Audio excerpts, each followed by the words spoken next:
তো দেখতেই পেলে ছেলেকে মাটিতে যখনই রেখেছি তখনই কান্নাকাটি, তা না হলে কোলের মধ্যে বসে বসে সব দেখছিল এদিক ওদিক।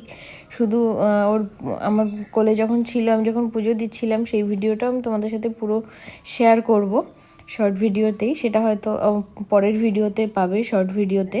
তো যাই হোক, এখন দেখো ওই পুরোহিতেরই মেয়ে ওটা, তো ওর কোলেই ঘোরাঘুরি করছিল আর মাটিতে রাখতেই কান্নাকাটি, তাছাড়া কোনো কান্নাকাটি নেই।